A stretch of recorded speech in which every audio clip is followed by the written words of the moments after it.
High বন্ধুরা, কেমন আছেন সবাই? আশা করি ভালো আছে। শেখ বাড়ির রান্নাবান্না আপনাদের স্বাগত জানাই। আজকে আপনাদের সঙ্গে শেয়ার করব একদম দোকানের মতো খাস্তা গজা রেসিপি। তো খাস্তা গজা রেসিপির সবথেকে সহজ পদ্ধতিটা আপনাদের সামনে আমি করে দেখাবো। তো চলুন এখন রেসিপিটি শুরু করি। তো এখানে একটা পাত্র নিয়ে নিয়েছি। পাত্রে আমি প্রথমে ময়দা নিয়ে নিচ্ছি। তো ময়দাটাকে একদম পারফেক্ট একটা ডো বানাবো। তো পারফেক্ট ডো বানানোর জন্য এখানে হাফ চা চামচ বেকিং সোডা দিয়ে দিলাম। তো বেকিং সোডা দেওয়ার পরে এখানে সাদা তেল দিয়ে ভালো মতন ময়ান করে নিচ্ছি।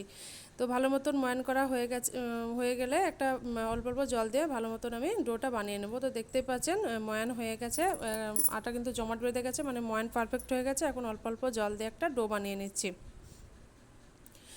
তো এই যে দেখতে পাচ্ছেন একটা পারফেক্ট ডো বানিয়ে নিয়ে একটা ঢাকনার সাহায্যে ঢাকা দিয়ে 10 মিনিট আমি রেস্টে রেখে দিলাম। তো ফিরে আসলাম 10 মিনিট পর। তো এরকম নরম একটা ডো বানিয়ে নিয়েছি। এখন ডো থেকে ছোটো ছোটো করে লেচি কেটে নেব।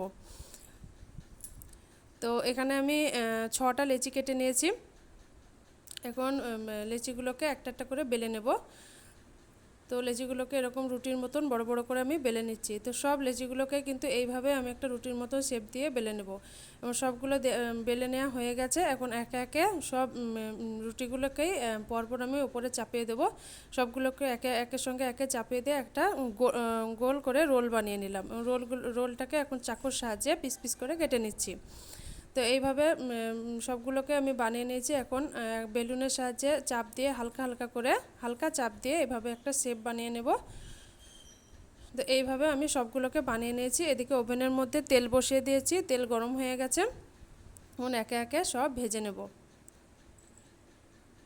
তো একে একে সব খাস্তা গজাগুলোকে আমি ভেজে নিচ্ছি, লাল লাল করে ভেজে নিয়েছি। এখন ভালোভাবে ভাজা হয়ে গেছে, এখন উঠিয়ে নিচ্ছি। তো এখানে খাস্তা গজার যে শিরা সেটা বানানোর জন্য একটা পাত্রে আমি হাফ কাপ চিনি দিয়ে দিলাম। চিনির থেকে জল কিন্তু তার হাফ দিতে হবে। তো হাফ কাপ চিনি দিয়ে দিয়েছি, তার হাফ আমি জল দিয়ে দিলাম। তো জলটা দেওয়ার পরে ভালো মতন নাড়াচাড়া করে আমি শিরাটা তৈরি করছি। একটা এলাচও ফাটিয়ে দিয়েছি। আর শিরাটার ঘনত্ব কীরকম হবে সেটা আমি হাত দিয়ে দেখিয়ে দিচ্ছি। এরকম যখনই একটা তার দেখা যাবে, শিরার মধ্যে একটা তার দেখা যাবে, তখনই জানতে হবে যে পারফেক্ট শিরাটা হয়ে গেছে। এখন শিরাটাকে ঠান্ডা করে নিয়ে গজাগুলোকে সব শিরার মধ্যে দিয়ে ভালো মতন মাখিয়ে নিয়ে একটা প্লেটে উঠিয়ে নিলাম। আর একটা ভেঙে আপনাদেরকে দেখিয়ে দিচ্ছি কত সুন্দর এবং পারফেক্ট হয়েছে। উপর থেকে রসালো, ভেতর থেকে মচমচে হয়েছে। যদি আমার রেসিপি ভালো লাগে অবশ্যই লাইক কমেন্ট শেয়ার করবেন। আর আমার চ্যানেলটিকে সাবস্ক্রাইব করে বেল আইকনটি প্রেস করে রাখবেন। সবাই ভালো থাকবেন, সুস্থ